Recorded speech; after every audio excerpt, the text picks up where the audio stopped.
एक बार की बात है, एक जंगल था सुंदरवन जिसमें बहुत सारे जीव और जंतु रहते थे और वहाँ का राजा था शेरा जो किया बूढ़ा हो चुका था।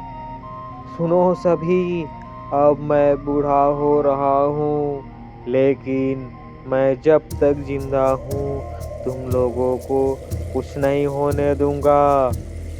महाराज, सूत्रों से पता चला है कि राजा शेरू आप पे हमला करने का षड्यंत्र रच रहा है। करने दो उसे षड्यंत्र, मैं देख लूंगा। महाराज, अब तो शेर सिंह बहुत बूढ़ा हो गया है, उसे हराना बहुत आसान है। सियार तू सही कह रहा है, मुझे उस पर हमला करके उस जंगल को हड़प लेना चाहिए। हाँ महाराज, इससे अच्छा मौका फिर नहीं आएगा। तो ठीक है, हमले की तैयारी करो। हम कल ही उस शेरा सिंह को हराकर सारा राज्य एक में मिला लेंगे। हाँ महाराज, फिर हमसे कोई भी आंख नहीं मिला पाएगा। फिर अगले दिन शेर और सियार सुंदरवन की ओर चल देते हैं। शेरा सिंह कुछ जानवरों की समस्या को सुन रहे होते हैं। शेरा सिंह, तू जाने दे, अब से हमारे राजा शेरू बिलावत यहाँ की समस्याओं का समाधान करेंगे। तुम दोनों की इतनी हिम्मत, मेरे जंगल में आके मुझे ही धमकी दे रहे हो। चलो फिर देखते हैं तुम्हारी बूढ़ी हड्डियों में कितनी ताकत बची है। शेर सिंह बहुत हिम्मत और साहस के साथ लड़ता है, पर फिर भी वह हार जाता है और उसे जंगल छोड़कर जाना पड़ता है। कान खोल के सुन लो, अब से यहाँ के राजा शेरा बिलावत हैं और जो ये कहेंगे यही सबको करना होगा। सभी जानवर बहुत निराश हो जाते हैं। अब हमें कुछ करना होगा, इस शेरा बिलावत को कैसे भी करके यहाँ से भगाना होगा। हाँ, पहले हमें महाराज को खोजकर उनका इलाज करना होगा। हाँ, जल्दी चलो, पता नहीं महाराज किधर गए होंगे।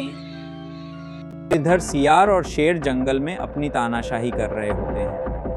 ए खरगोश, कल महाराज तेरा शिकार करेंगे, इसलिए समय पे आ जाना, नहीं तो तेरे पूरे परिवार को खत्म कर दिया जाएगा। ठीक है, मैं आ जाऊंगा, बस मेरे परिवार को कुछ मत करना।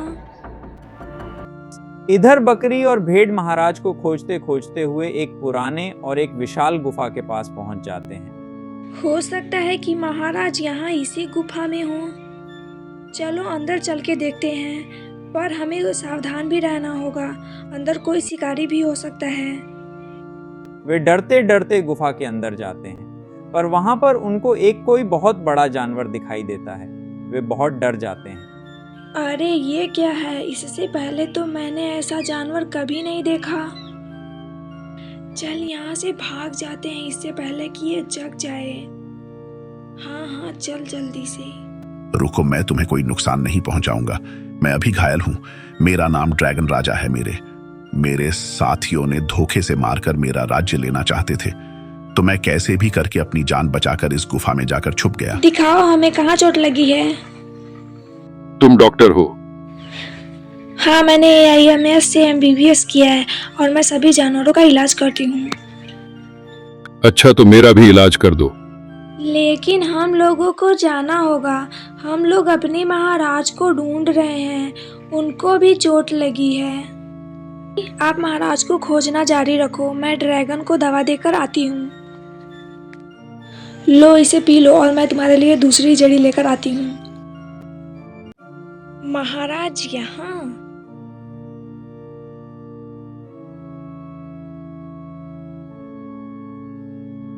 ये कौन है? ऐसा जानवर तो हमारे जंगल में पहले नहीं देखा। महाराज, ये ड्रैगन है और यह घायल है। महाराज, आप कैसे घायल हो गए हैं? शेरा बिलावत ने महाराज पर हमला करके हमारा राज्य छीन लिया और हमें अपने ही राज्य में छिप छिप के रहना पड़ रहा है। अच्छा, ऐसे लोगों से मुझे बहुत नफरत है। बस मुझे ठीक होने दो, मैं उसे जलाकर भस्म कर दूंगा। ये आपकी बहुत मेहरबानी होगी कि जो आप हमारी मदद करेंगे। इधर सियार और शेर मिलकर सभी मासूम जानवरों का शिकार कर रहे थे और उन्हें बहुत परेशान कर रहे थे, जिससे सभी जानवरों में डर का माहौल था। आजकल कोई न कोई जानवर हर रोज गायब हो रहा है। जरूर इसमें शेरू बिलावत और उस सियार का हाथ है।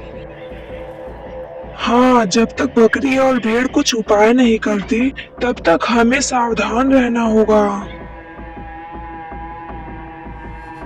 और ऐसे ही 3 दिन भी जाते हैं और तब तक इधर शेर और ड्रैगन दोनों पूरी तरह से ठीक भी हो जाते हैं। महाराज और ड्रैगन राजा अब पूरी तरह से ठीक हो चुके हैं। अब सही समय है शेरा बिलावत और सियार को सबक सिखाने का।